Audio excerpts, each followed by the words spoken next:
Tottenham's January rebuild has officially begun, not with fireworks, but with intent.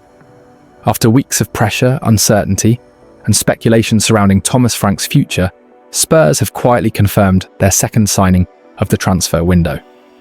Brazilian teenager Sousa has arrived from Santos, following Conor Gallagher through the door at N17, as Tottenham look to stabilise a season that has threatened to spiral. At just 19 years old, Sousa isn't a headline grabber, but make no mistake, this is a move with both short-term purpose and long-term vision. Tottenham have confirmed their second signing of the January transfer window after landing Santos left-back Sousa. The young Brazilian, who is just 19 years of age, has followed England international midfielder Conor Gallagher through the door in N17. Spurs initially saw a bid worth in the region of £8 million, rejected by the South American club, before returning with a revised offer that was successful. Subject to international clearance, Sousa joins with a view to immediately being a part of Thomas Frank's first team. He will provide competition, cover and support for the likes of Destiny Udogie, DJ Spence and Ben Davies, whose contract expires at the end of June. Sousa is viewed as a prospect with great potential, but there's belief he already has what it takes to play a part under Frank, as Tottenham strive to get their campaign back on track. The fullback joined Santos' youth setup back in 2016, and he comes from a futsal background. He is a Brazil under-17 international and is also represented by world-renowned agent Giuliano Bertolucci, who helped see the deal with Tottenham over the line. Sousa made 38 senior appearances for Santos, where he played alongside national icon Neymar. Last season, Santos only avoided relegation by 4 points, despite finishing up in 12th position. He made 29 appearances for Santos last season, scoring once and providing 2 assists. While it wasn't considered a priority signing, Spurs were open to strengthening Frank's options at left-back, as it's become a problem position this season. Udogie has been absent since early December, when he picked up a hamstring injury during the dramatic 2-2 draw at Newcastle. Upon completion, Spurs head coach Frank said, "I'm really pleased to add Sousa to our squad. He is a talented, promising young fullback who is forward-thinking and technically very good. I'm looking forward to working with him and helping developing that potential, as we believe we have bought one of the brightest left-back talents in the world who can give us something now, but also for the future."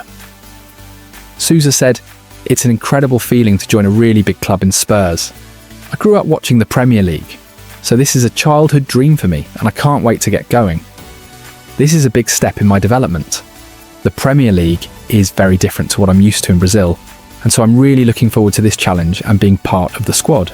Spence has filled in his absence, while veteran Davies also recently earned starts against Sunderland and Aston Villa in the FA Cup. The Welshman does not appear likely to stay beyond the end of the season and has been strongly linked with a move to Nice in France. Tottenham are not expected to be done in the market there either. A forward is still very much on their agenda, even though their options remain limited due to the difficult nature of the January window.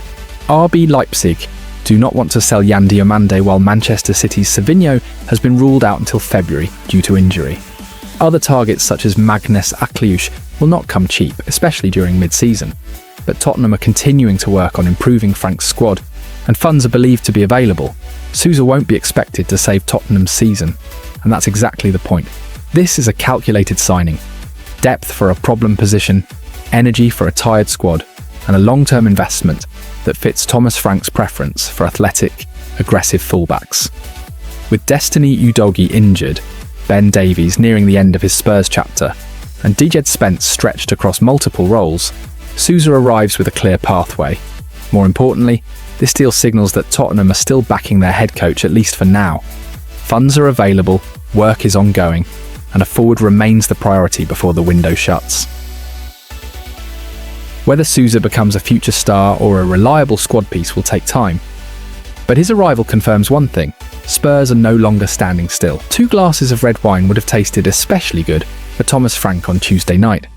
As he savoured each mouthful, the Tottenham head coach may well have reflected on the strange, almost schizophrenic nature of his football club.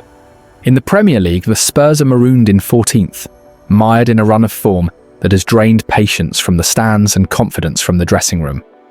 In the Champions League, they look like a different animal entirely. 4th in the expanded league table, 4 home games, 4 wins, no goals conceded, a guaranteed place in the playoff round already secured, and the tantalising prospect that victory away to a manager-less Eintracht Frankfurt next week could catapult them straight into the round of 16. Tottenham once prided themselves on being a cup side. Now, almost accidentally, they have become a European one.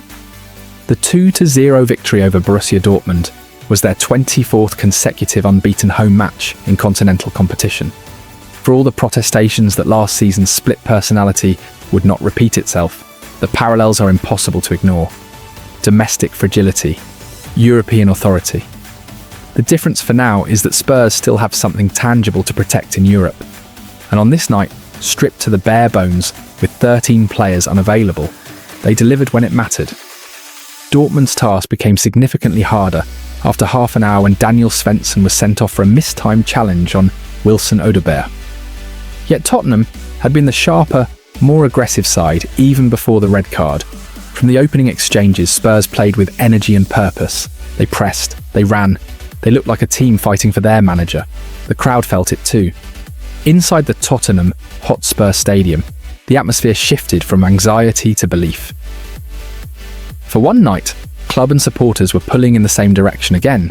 Despite having 10 men, Dortmund enjoyed more of the ball than Frank would have liked in the second half. But Guglielmo Vicario was barely tested until stoppage time. Tottenham had 16 shots to Dortmund's 6 and could easily have extended their lead had Randall Kolo Muani or Pedro Porro been more clinical when through on goal. Congratulations to Tottenham. A deserved 2-0 victory, admitted Dortmund boss Niko Kovac afterwards. We were passive in the first half and didn't compete. After the red card it was difficult. We have to accept defeat.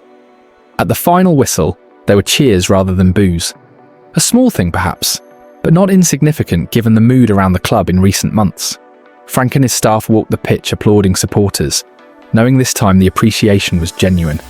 With only 11 fit senior outfield players available, Frank squeezed 10 of them into a shape that resembled a 3-4-3, though it often morphed into something far more fluid. Destiny Udogie played as a left-sided centre-back, but constantly surged forward. Xavi Simons floated freely, knitting play together wherever space appeared. The boldest decision was Jed Spence as a left winger. It worked. Time and again, Spence tormented the Dortmund defence by knocking the ball down the line, cutting inside and driving forward with pace and intent. New position unlocked, he posted afterwards. If he can add consistent end product, this may not be a short-term fix, but a genuine positional evolution. Gareth Bale comparisons inevitable, especially with Bale watching on as a pundit. On the opposite flank, Odobert was electric. After 14 minutes, his persistence paid off when a partially cleared corner fell kindly, allowing him to drive to the byline and pull the ball back for Christian Romero to flick home. Romero celebrated wildly, fingers raised in a personal dedication, though his tumble into the pitch-side dip raised a few hearts into mouths. It was Romero's 5th goal of the season, with 3 assists to his name as well. The captain now has more goal involvements than almost all of Spurs' attackers. That statistic alone tells its own story.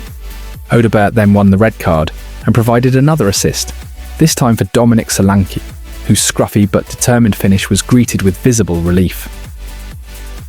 Solanke's return mattered. After 8 months without a start, the striker ran, pressed, held the ball up and finished not prettily, but decisively. He celebrated with an anime pose and a ball under the shirt gesture, marking the impending arrival of his second child. 70 minutes on his first start since May spoke volumes about his conditioning and mentality.